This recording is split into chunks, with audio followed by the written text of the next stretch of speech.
Welcome करता हूं आप सभी को यूट्यूब चैनल नर्सिंग ज्ञान में। और आज है सेकेंड ईयर के लिए बहुत ही हम एक ज़बरदस्त मोस्ट इम्पॉर्टेंट वीवीआई प्रश्न है। पेप्टिक अल्सर क्या है, इसके कारण, लक्षण, निदान, जटिलता, मेडिकल उपचार और सर्जिकल उपचार लिखिए। बहुत अच्छा क्वेश्चन है, बहुत ज़्यादा। पेप्टिक अल्सर आपको बार बार पूछा जा सकता है 10 नंबर में, ठीक है ना। तो बहुत इंपॉर्टेंट प्रश्न है, चलिए हम लोग देखते हैं।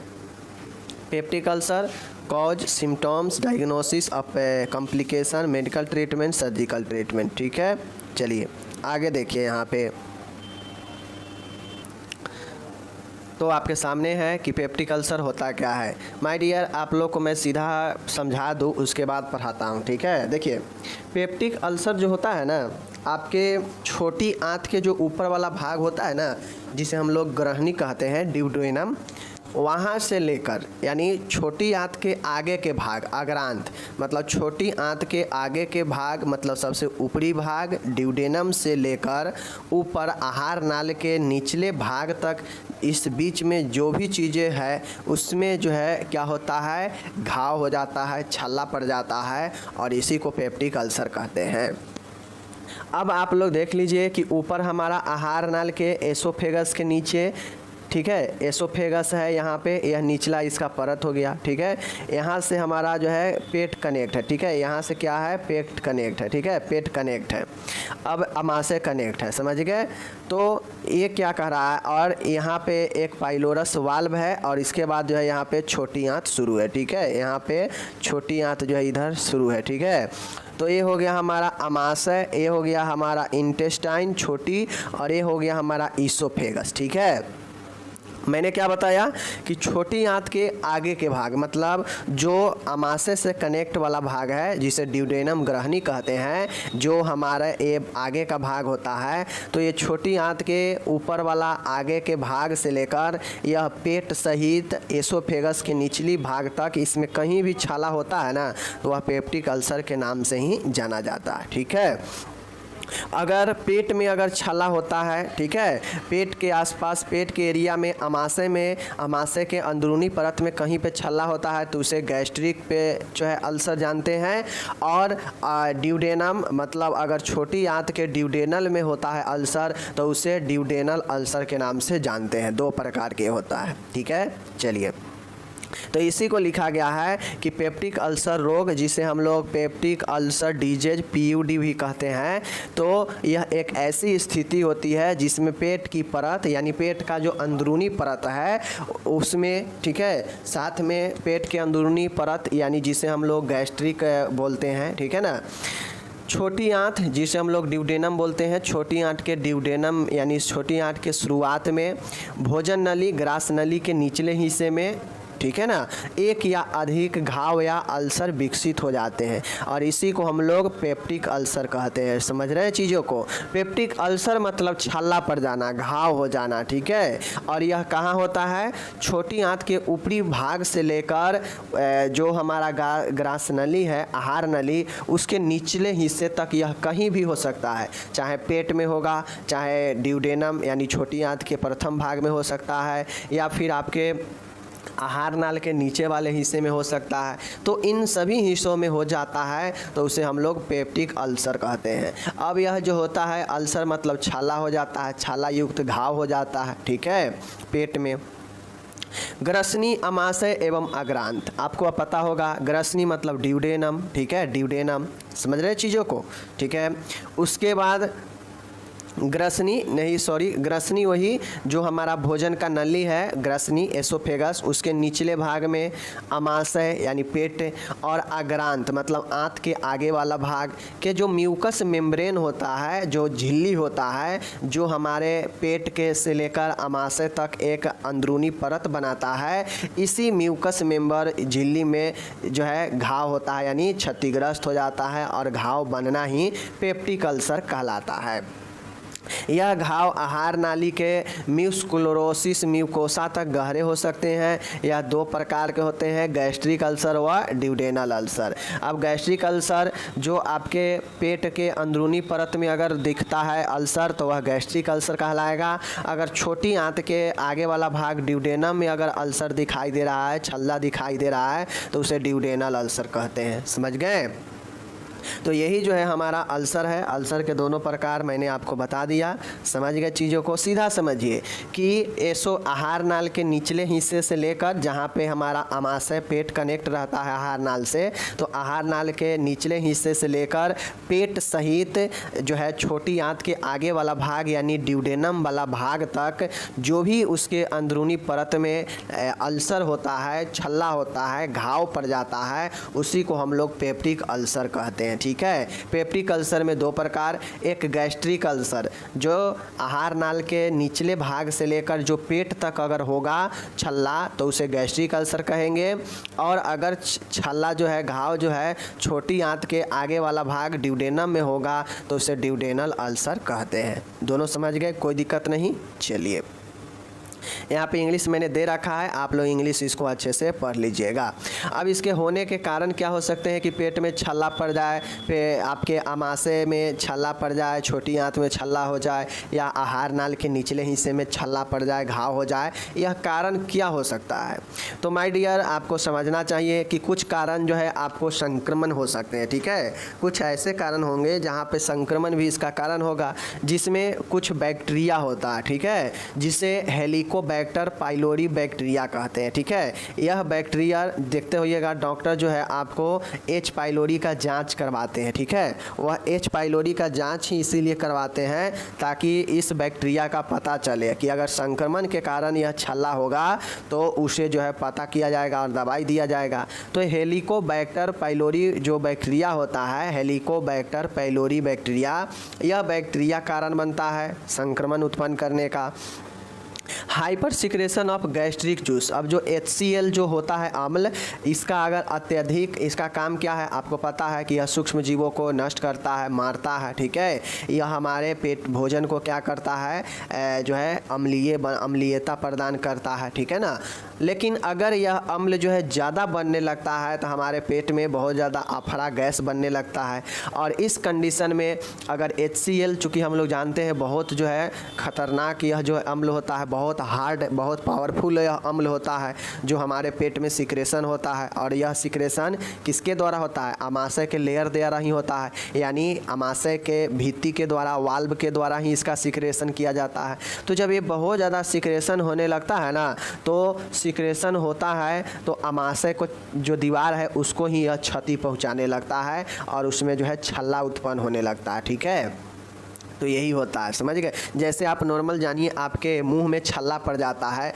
जब आप पान खाते हैं, गुटखा खाते हैं। ठीक है, तो आप एक साइड, किसी साइड आप दबाए रखते हैं और उसको आप जब फेंकते हैं लास्ट में, तो देखिएगा कि वहाँ पे आपको क्या हो जाएगा, कोई सब्जी उब्जी तीखा सामान खाइए तो वहाँ पे बहुत लगेगा। जहाँ पे आप पान रखे थे, गुटखा रखे थे, वहाँ पे बहुत ज़्यादा लगता है। क्यों लगता है? क्योंकि वह आपको जो उसमें केमिकल था, जो उसमें पदार्थ था गुटखा में, पान में, ये सब में मिला हुआ, वह वहाँ पे क्या करता है, आपको म्यूकोसा को, लेयर को, मुंह के जो झिल्ली है अंदर का, उस लेयर को जो है क्षतिग्रस्त कर देता है। अगर वह आप लंबे समय तक रखेंगे तो वही जो है छल्ला जो है हो जाता है। ठीक है, वह उसको क्षतिग्रस्त कर देता है लेयर को और उसमें छल्ला पड़ जाता है।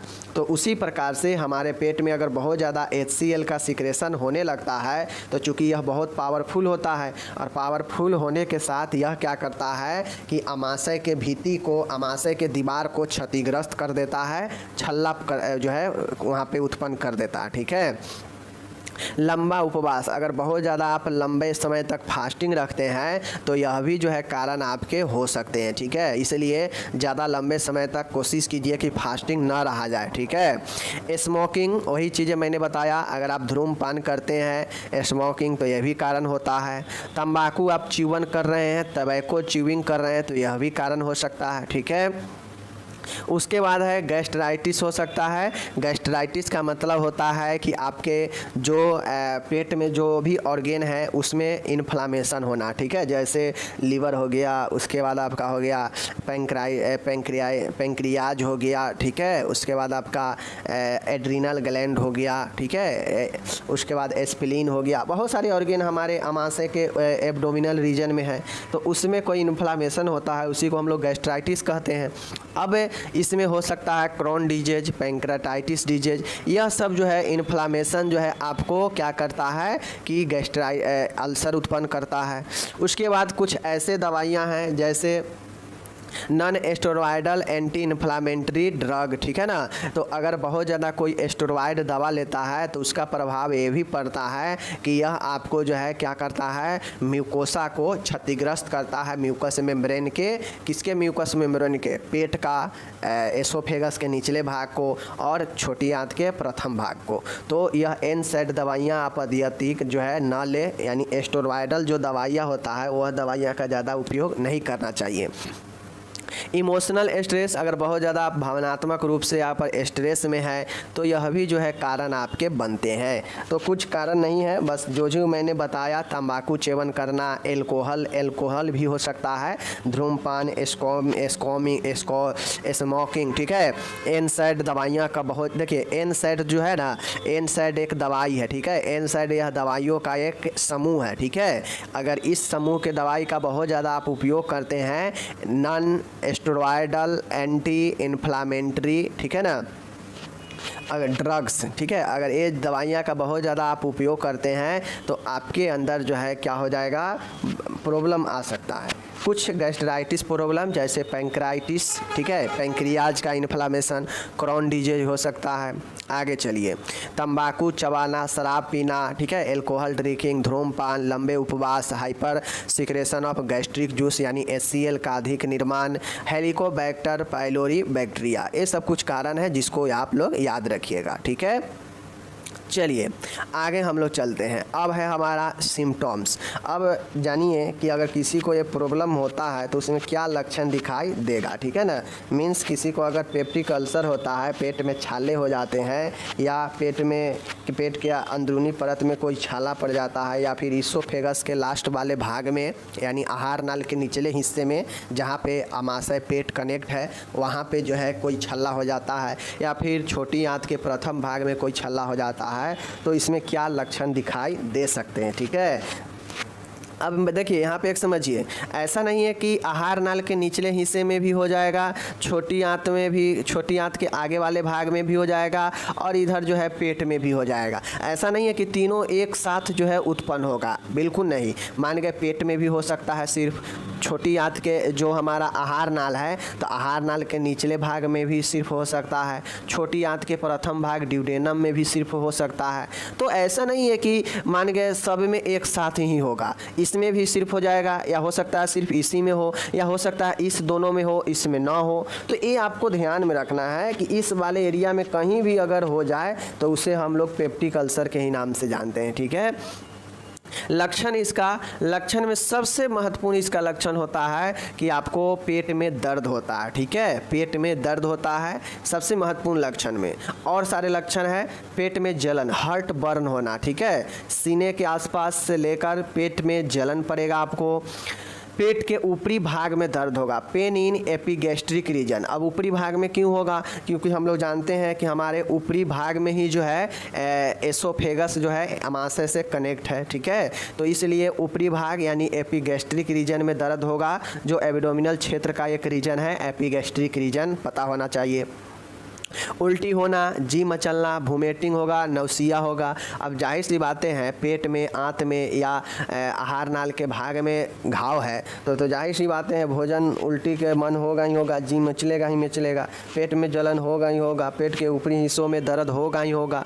तो ये सब आपके बीमारी से ही पहचान लेते हैं कि कहाँ क्या प्रॉब्लम होगा, ठीक है। आगे है भूख नहीं लगना, एनोरेक्सिया। सही जाहिर सी बातें हैं, हमारे पेट में या आपके या किसी के पेट में, आंत में या आहार नाल में अगर कोई घाव हो जाएगा, छल्ला पड़ जाएगा तो भूख लगेगा, खाने का मन करेगा, नहीं करेगा। तो भूख नहीं लगेगा। निर्जलीकरण, डिहाइड्रेशन, जल का कमी हो जाएगा, ठीक है। वजन कम होने लगेगा, जब भूख नहीं लगेगा, भोजन नहीं करेंगे तो वजन कम होगा ही होगा। खून की उल्टी हो सकता है, हेमेटमेसिस, यानी जो आप उल्टी करेंगे हो सकता है उसमें अल्सर, छाले से जो है, घाव से जो है ब्लड भी आए उल्टी में, तो खून के उल्टी जिसे हम लोग हेमेटमेसिस कहते हैं, ठीक है। मल में रक्त आना, मेलिना, मल में रक्त आना का मतलब है कि जैसे आंत में भी छल्ला है, पेट में भी छल्ला हो सकता है, आहार नाल में भी छल्ला है, तो जब हम भोजन करेंगे तो भोजन करेंगे तो क्या होगा कि भोजन के थ्रू जो है हमारा क्या होगा, पाचन में आगे की तरफ बड़ी आंत में मल के साथ में जो है क्या होगा कि रक्त भी जाएगा, और जब हम मल का त्याग करेंगे तो उसमें रक्त आ सकता है। तो ये सारे चीज़ें जो है आपके हो सकते हैं लक्षण में, कोई भारी लक्षण नहीं है। जी में चलना, उल्टी होना, हार्ट बर्न, जलन होना, ठीक है, पेट में जलन, सीने में जलन होना, सीने के ऊपरी सीने के निचले भाग में दर्द यानी पेट के ऊपरी हिस्सों में दर्द होना, ठीक है, खून के उल्टी होना, वजन कम होना, निर्जलीकरण होना, भूख न लगना, ठीक है, मल में रक्त आना, खुल की उल्टी होना। तो ये सब आप नॉर्मली देख सकते हैं कि ये सब चीज़ें तो नॉर्मली होगा ही होगा अगर ये छाले उले पड़ते हैं तो। समझ गए? आगे निदान, डायग्नोसिस इसमें क्या होगा माय डियर, डायग्नोसिस इसमें जो होगा वह क्या होगा, तो चलिए हम बताते हैं। डायग्नोसिस में जो होगा वो हमारा हिस्ट्री कलेक्शन होगा, ठीक है, क्या होगा, हिस्ट्री कलेक्शन होगा। इतिहास लेंगे, सबसे पहले पेशेंट का इतिहास लिया जाता है। कोई भी डायग्नोसिस में पेशेंट का पहले हिस्ट्री कलेक्ट ही किया जाता है कि पेशेंट में यह समस्या कब से है, कितने दिन से है, ठीक है, क्यों है, कोई संक्रमण वगैरह तो नहीं हुआ है, तो इसका हिस्ट्री लिया जाता है। उसके बाद फिजिकल एग्जामिनेशन, बॉडी शारीरिक शरीर का टेस्ट किया जाता है, ठीक है। उसके बाद पेशेंट का एक्सरे किया जाता है, तो बेरियम के साथ में एक्सरे किया जाता है। यह पहले बेरियम देकर जो है पेशेंट को तब एक्सरे किया जाता है, क्योंकि इससे बहुत क्लीन फ्रेश आता है। गैस्ट्रोस्कोपी किया जाता है, यानी आमाशय का परीक्षण जो है किया जाता है, ठीक है, गैस्ट्रोस्कोपी से। उसके बाद है ब्लड एवं सीरम की जाँच किया जाता है, ब्लड की जाँच किया जाता है। ब्लड में ये देखा जाता है कि एच पाइलोरी बैक्टीरिया तो नहीं है, यानी ये जो है हेलिकोबैक्टर बैक्टीरिया तो नहीं है, तो इसका जांच किया जाता है, एच पाइलोरी का।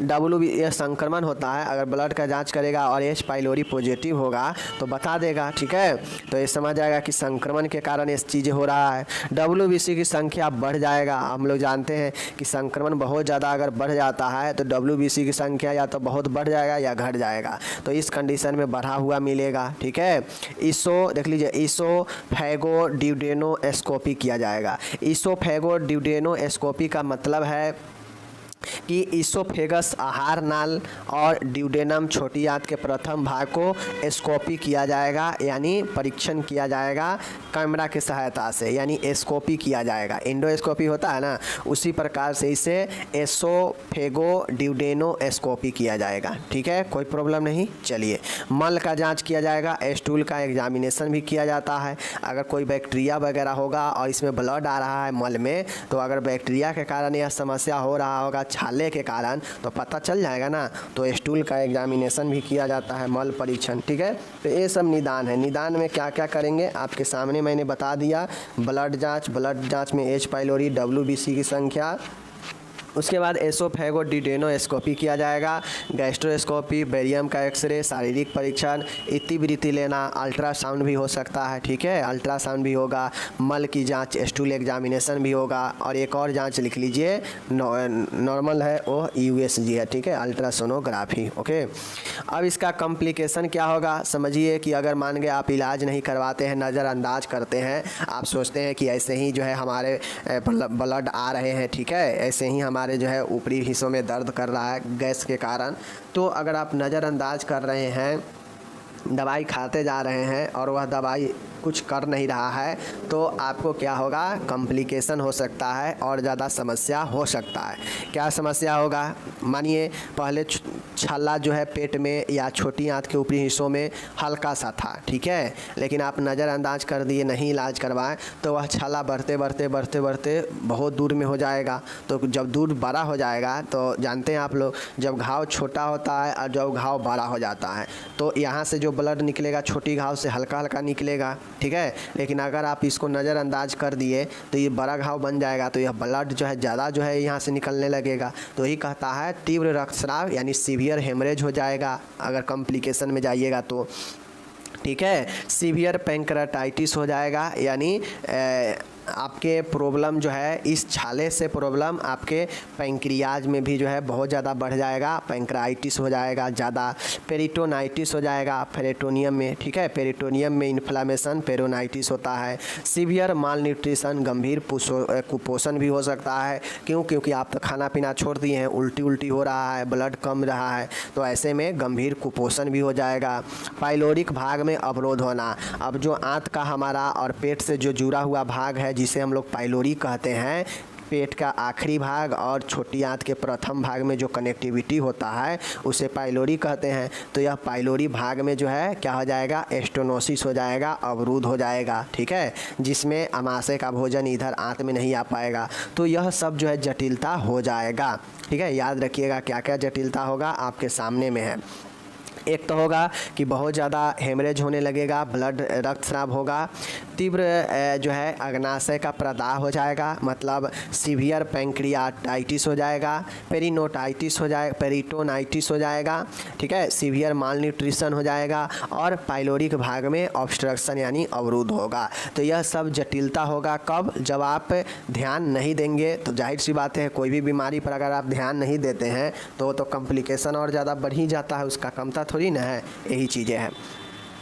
अब हम लोग देखेंगे इसका इलाज, अब हम लोग इसका प्रबंध में चलेंगे। तो माय डियर अभी ही बता देता हूँ, इसके प्रबंध में जैसे ही आएगा तो प्रबंध में पहला चिकित्सीय प्रबंध होगा, इसके उपचार में पहला प्रबंध चिकित्सा प्रबंध होगा जिसमें दवाई वगैरह देंगे, दूसरा प्रबंध होगा वह सर्जिकल प्रबंध होगा, ठीक है, और तीसरा प्रबंध तो आप लोग जानते ही हैं किसी भी बीमारी के लिए नर्सिंग प्रबंध होता ही होता है। तो इसमें सर्जरी है संभव है तो सर्जरी के लिए हिसाब से हम नर्सिंग प्रबंध लिखेंगे, ठीक है, ऐसा नहीं कि हम नॉर्मल है लिखते चले जाएंगे, क्योंकि इसमें सर्जरी संभव है इसलिए सर्जरी के हिसाब से जो है हम लोग लिखते चलेंगे नर्सिंग प्रबंध, ठीक है। नर्सिंग प्रबंध मैं नहीं बताऊंगा, आप लोग खुद से लिखना है, क्योंकि मैं आपको टोटल चीज़ बता ही दिया, तो इसी टोटल चीज़ के आधार पर तो जो है आपको क्या लिखना है, नर्सिंग प्रबंध लिखना है।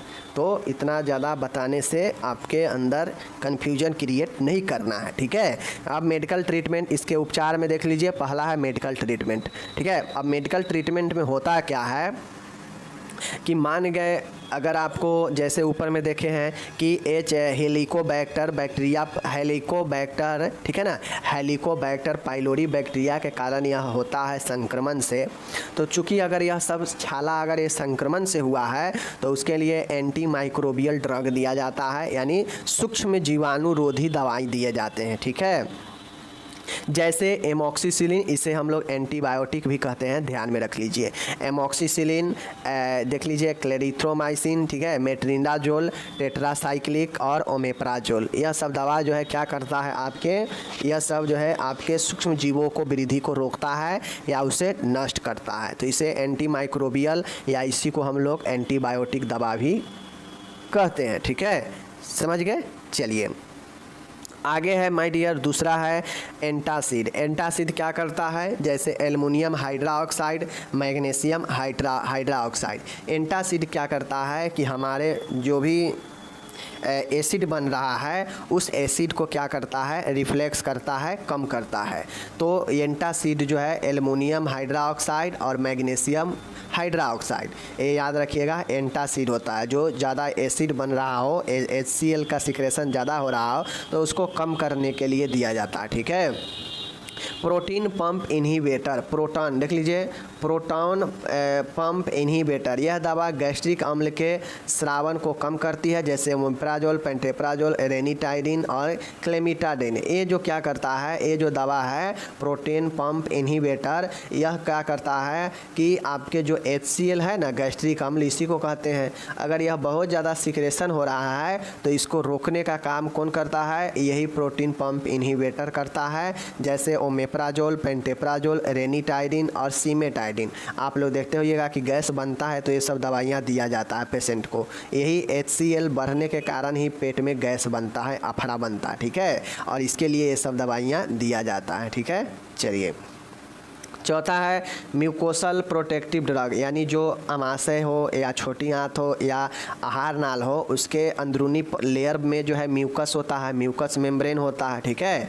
अब यह म्यूकस को प्रोटेक्ट करने वाला दवाई दिया जाता है जिसे हम लोग सुक्रल फेट कहते हैं, ठीक है। हार्ट बर्न हो गया, पेट में जलन हो गया, ये समय अगर हो रहा है तो यह सुक्रल फेट जो है बहुत काम करता है, ठीक है। यह आपके क्या करता है, म्यूकोसल को प्रोटेक्टिव करता है, जो हमारे अंदरूनी परत को सुरक्षा प्रदान करता है म्यूकस, वह म्यूकस को प्रोटेक्ट करता है सुक्रल फेट, ठीक है। चलिए, जिसे हम लोग बलगम भी कहते हैं, ठीक है। ये बलगम सुरक्षित दवाई होता है, म्यूकोसल प्रोटेक्टिव। पांचवा है ब्लीडिंग। ब्लीडिंग को रोकने हेतु जो है सोमेस्टेटिन या टर्नेक्सामिक एसिड देते हैं। अगर ब्लीडिंग हो रहा है तो ब्लीडिंग को रोकना है तो उसके लिए सोमेटोस्टेटिन और टर्नेक्सामिक एसिड दिए जाते हैं, ठीक है। आगे चलिए, छठा है एंटी इमेटिक। उल्टी को रोकने के लिए जो है आपको एंटी इमेटिक दवाइयाँ दिया जाता है, चूँकि ऊपर अभी देखें कि उल्टी जी में चलना भी इसमें संभव है, तो ये दिया जाता है, ठीक है। सातवां है सभी दवाएं चिकित्सक आदेशानुसार दी जानी चाहिए। कोई भी दवाई अपने मन से नहीं देंगे, डॉक्टर के हिसाब से देंगे, ठीक है। एक दवाई आपका यहाँ पे और होगा, वह 8वां पॉइंट में लिखिएगा कि पेट दर्द के लिए जो है हम लोग दवाइयाँ देते हैं, ठीक है। एंटी एस्पाज्मोटिक दवाइयाँ देते हैं, और वह जो है दवाइयाँ में आप चाहें तो डाइसाइक्लोमिन भी दे सकते हैं, ठीक है। तो पेट दर्द, पेट को ऐंठन के लिए पेट दर्द की दवाइयाँ देंगे, क्योंकि इसमें पेट दर्द की दवा जो है बहुत ज़्यादा होता है, ठीक है। तो उसके लिए डाइसाइक्लोमिन पेट दर्द की दवाइयाँ भी होगा। अब ऊपर जितना भी चीज़ें हम लोग देखे हैं, चाहे एंटी माइक्रोबियल दवाई हो, एंटासिड हो, ठीक है, प्रोटोन पंप इनहिबिटर हो, म्यूकोसल प्रोटेक्टिव ड्रग हो, ठीक है, उसके बाद ब्लीडिंग को रोकने की दवाई हो, या एंटी इमेटिक दवाई हो, या पेट दर्द की दवाई हो, यह सब दवाई का यहाँ पे इंग्लिश आपको दे दिया गया है, ठीक है। टोटल चीज़ें देखिए, जो भी दवाई है लक्षण पर आधारित ही होता है, ठीक है। सारे लक्षण का दवाई किया जाता है। अब आ गया सर्जिकल मैनेजमेंट। अब इसमें चूंकि सर्जिकल मैनेजमेंट संभव है, इसलिए सर्जिकल मैनेजमेंट यहाँ पे होगा, ठीक है। सर्जिकल मैनेजमेंट कब होगा, जब पेशेंट को, ठीक है, पेशेंट का जो छल्ला पेट का हो, आंत का हो, या आहार नाल के नीचे का हो, यह छल्ला एक बड़े घाव का रूप ले लिया हो, बहुत दूर में यह छल्ला जो है हो चुका हो, और पेशेंट को काफ़ी प्रॉब्लम हो रहा हो, काफ़ी ब्लीडिंग हो रहा हो आंत से, पेट से, इस छल्ले के कारण, तो फिर जो है उसे सर्जिकल प्रोसेस करके ठीक किया जाता है। और तब किया जाता है जब दवाई इस पर प्रभावी नहीं होता है, ठीक है। जितना भी दवाई ऊपर में देखे हैं, ये दवाइयाँ सब काम नहीं करता है, तब जाके उसको जो है सर्जरी किया जाता है, ठीक है। चलिए, सर्जरी में पहला पॉइंट है, इसमें है 4-5 सर्जरी का नाम है, आपको ध्यान रखना पड़ेगा, ठीक है। पहला सर्जरी है भेगोटॉमी। इस सर्जरी में भेगस तंत्रिका को काट दिया जाता है। भेगस तंत्रिका समझ गए ना आप लोग, भेगस नर्व, भेगोटॉमी मतलब भेगस नर्व को काट दिया जाता है, भेगस तंत्रिका को काट दिया जाता है। पहला सर्जरी भेगोटॉमी, यानी भेगस नर्व को काटना, काट कर हटा देना ही जो है, काट देना ही भेगोटॉमी कहलाता है। दूसरा है पाइलोरोप्लास्टी। इस सर्जरी में पाइलोरिक इंस्फिक्टर को हल्का सा शिथिल कर दिया जाता है। अगर मान गए घाव पाइलोरी रीजन में है, यानी अमाशय के कनेक्टिविटी जहाँ पे है, और जहाँ मान गए यहाँ पे, यहाँ अमाशय, इधर अमाशय का कनेक्टिविटी है, और यहीं पर छोटी आंत का कनेक्टिविटी है, यहाँ पे यह पाइलोरी रीजन है, ठीक है। मान गए यह पाइलोरी भाग में कोई प्रॉब्लम, छल्ला पड़ गया हो, चूँकि छोटी आंत के ऊपरी वाला हिस्सा में हो सकता है, तो पाइलोरी में भी हो सकता है, ठीक है। इधर अमाशय है, तो अगर पाइलोरी भाग में होगा तो इस पाइलोरी भाग को क्या हो जाएगा, हल्का शिथिल कर दिया जाता है, ठीक है। शिथिल कर दिया जाता है। शिथिल कैसे किया जाता है, तो यह जो प्लास्टिक वाला जो सर्जरी होता है ना, इसमें एक जो है चीज़ों को प्रवेश कराकर इससे जो है फैला दिया जाता है। इसमें जो भी चीज़ें होता है उसको इसके द्वारा एक पदार्थ को जो है अंदर बाहर करके, और इससे जो है यहाँ जो भी पदार्थ जमा होगा उसको हटा देता है यह पाइलोरी प्लास्टिक, ठीक है। तो इसमें पाइलोरी इंस्पेक्टर को हल्का सा शिथिल कर दिया जाता है पाइलोरी प्लास्टिक के द्वारा, ठीक है। तीसरा सर्जरी है गैस्ट्रिक रिसेक्शन है, ठीक है। गैस्ट्रिक रिसेक्शन का मतलब है कि इसमें आमाशय के एंट्रम वाले भाग को हटा दिया जाता है तथा शेष भाग को ड्यूडेनम से कनेक्ट कर दिया जाता है। यहाँ पे ये कह रहा है कि आमाशय का जो एंट्रम भाग है, जो नीचे वाला भाग है आमाशय का, ठीक है ना। देखिए एक होता है ऊपर हेड होता है, बीच में बॉडी होता है, उसके बाद एंट्रम होता है, ठीक है। आमाशय में बीच में बॉडी, ऊपर हेड और नीचे में एंट्रम होता है, ठीक है, आमाशय के। और इसी एंट्रम के बाद जो है हमारा आंत पाइलोरी से जुड़ा होता है, छोटी आंत, ठीक है। अब होता है कि इसमें आमाशय के जो एंट्रम भाग है, यानी सबसे पीछे वाला भाग है आमाशय का, वह एंट्रम भाग को जहाँ भी अगर जितना प्रभावित है उसको काट कर हटा दिया जाता है और जो शेष भाग पेट का बच जाता है उसको ड्यूडेनम से, यानी छोटी आंत के प्रथम जो भाग ड्यूडेनम है, इससे कनेक्ट कर दिया जाता है, ठीक है। तो समझ गए कि आमाशय के एंट्रम को काट के हटा देता है और शेष ऊपर का जो आमाशय बच जाता है भाग, उसको ड्यूडेनम के साथ कनेक्ट कर दिया जाता है, ठीक है। तो यह गैस्ट्रिक रिसेक्शन रुक जाता है, ठीक है। चलिए आगे चलते हैं। चौथा है बिलरोथ 1, ठीक है, बिलरोथ 1 प्रक्रिया। अब यह भी सर्जरी है, बिलरोथ 1 और बिलरोथ 2 दोनों याद रखना पड़ेगा। अब बिलरोथ 1 में क्या होता है, 2 में क्या होता है देख लीजिए। इसे गैस्ट्रोड्यूडेनोस्टोमी भी कहा जाता है। इसमें आमाशय के एंट्रम सहित दूरस्थ भाग को हटाने के बाद शेष भाग को ड्यूडेनम से कनेक्ट कर दिया जाता है। अब यहाँ पे नाम से ही स्पष्ट है, गैस्ट्रोड्यूडेनोस्टोमी होता है कि जो गैस्ट्रो मतलब जो आमाशय है और जो ड्यूडेनम है, इस दोनों का कनेक्शन है, इस दोनों को कनेक्ट किया जाता है बिलरोथ 1 के द्वारा, ठीक है। इसलिए बिलरोथ 1 को गैस्ट्रोड्यूडेनोस्टोमी भी किया जाता है। गैस्ट्रो प्लस ड्यूडन और एस्टोमी मतलब गैस्ट्रो मतलब पेट और आमाशय और साथ में ड्यूडेनम छोटी आंत के प्रथम भाग, इस दोनों को कनेक्ट किया जाता है, ठीक है, सर्जरी के द्वारा। अब ये कब किया जाता है, तो आमाशय के जो एंट्रम वाला भाग होता है, पश्च भाग, सबसे निचला भाग, उसको जो है जितना दूर तक प्रभावित रहता है एंट्रम भाग, उसको जो है उसके दूर से होते हुए एंट्रम तक हटा दिया जाता है भाग को, और जो शेष भाग पेट का बच जाता है उसको ड्यूडेनम से कनेक्ट कर दिया जाता है। तो आमाशय के बचे हुए भाग जो सर्जरी के बाद हटाया गया है और उस आमाशय के जो बचा हुआ भाग है उसको ड्यूडेनम से कनेक्ट करना ही गैस्ट्रोड्यूडेनोस्टोमी कहा जाता है। यह बिलरोथ 1 प्रक्रिया है, ठीक है। पाँचवा है, वहाँ पे था आमाशय के बचे भाग को, एंट्रम भाग को हटाने के बाद आमाशय के बचे हुए भाग को ड्यूडेनम से कनेक्ट करते हैं। यहाँ पे 2 वाला में क्या होता है देख लीजिए। इसे गैस्ट्रोड्यूडेनोस्टोमी भी कहा जाता है। इसमें आमाशय के एंट्रम सहित दूरस्थ भाग को हटा दिया जाता है, ठीक है।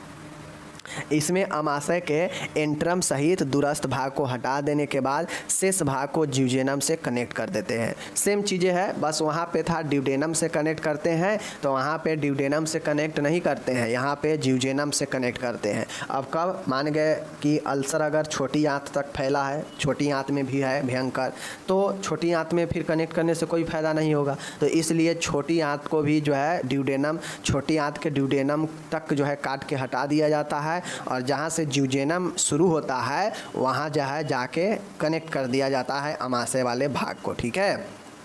तो आमाशय के एंट्रम भाग के दूरस्थ भाग को हटाने के बाद जो शेष भाग बच जाता है आमाशय का, उस शेष भाग को ड्यूडेनम से कनेक्ट कर दिया जाता है। और ये ड्यूडेनम क्या है, छोटी आंत का ही हिस्सा है, आप लोग को पता होगा, तो ठीक है। चलिए, तो ये बिलरोथ 1 और 2 को समझ गए आप लोग। अब लास्ट वाला एक बच जाता है, छठा सर्जरी है, वह है टोटल गैस्ट्रोटोमी, ठीक है, टोटल गैस्ट्रेक्टोमी। देख लीजिए, इस सर्जरी के दौरान पूरे आमाशय को ही हटा दिया जाता है और इसोफेगस को ड्यूडेनम से जोड़ दिया जाता है। यह सर्जरी पेप्टिक अल्सर के गंभीर मामलों में ही किया जाता है। मान गए कि किसी को पेप्टिक अल्सर होने के कारण पेट कंप्लीट रूप से जो है ख़राब हो चुका है, पेट में कंप्लीट जो है अल्सर पूरे पेट को क्षतिग्रस्त कर दिया है। अब इतना नहीं बचा है कि बिलरोथ 1 किया जाए या बिलरोथ 2 किया जाए। देखिए, बिलरोथ 1 और 2 तभी किया जाता है जब आमाशय के कुछ भाग ठीक हो, ठीक है, कोई ना कोई भाग ठीक हो, चाहे अमाशय ठीक हो या फिर छोटी आंत का जो है ड्यूडेनम ठीक हो। अगर छोटी आंत का ड्यूडेनम ठीक होगा तो ड्यूडेनम से अमाशय जितना क्षतिग्रस्त होगा उतना हटा देगा एंट्रम भाग में और ड्यूडेनम से कनेक्ट कर देगा। अगर ड्यूडेनम क्षतिग्रस्त है अल्सर से तो फिर ड्यूडेनम को हटा दिया जाएगा और ज्यूजेनम से कनेक्ट कर देगा जो बचा हुआ आपके अमाशय का भाग है, ठीक है ना। ये चीज़ होता है, समझ रहे हैं। अब बाकी जो टोटल गैस्ट्रोटोमी है इसका मतलब है कि इसमें कंप्लीट जो है अमाशय को ही हटा दिया जाता है। इसमें ओसोफेगस आहार नली को डायरेक्ट जो पेट से जुड़ा रहता है तो पेट को तो हटा दिया गया है, तो अब उस आहार नाल को सीधा जो है छोटी आंत के ज्यूजेनम से जोड़ दिया जाता है। चूँकि ज्यूजेनम से क्यों जोड़ा गया है, क्योंकि ड्यूडेनम भी प्रभावित है, ड्यूडेनम में भी अल्सर होता है, ठीक है। तो अगर ड्यूडेनम में भी हुआ है और अमाशय में भी कंप्लीट हुआ है तो अमाशय सहित ड्यूडेनम को हटाकर जो है छोटी आंत के ज्यूजेनम में एसोफेगस को जोड़ देते हैं और यही सर्जरी टोटल गैस्ट्रोक्टोमी सर्जरी कहलाता है। कोई दिक्कत नहीं, कोई दिक्कत नहीं।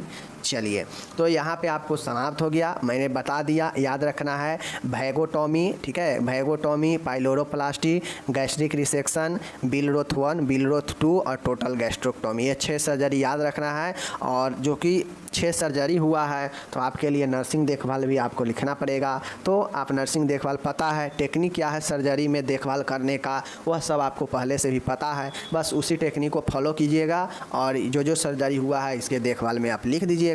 सर्जरी से पहले, सर्जरी के दौरान, सर्जरी के बाद, यही 3 कंडीशन है नर्सिंग देखभाल का, ठीक है। तो यहाँ पे टोटल इंग्लिश दिया गया है। हम मिलेंगे आपसे अगले वीडियो में, अपना ख्याल रखिएगा आप, तब तक धन्यवाद, ठीक है।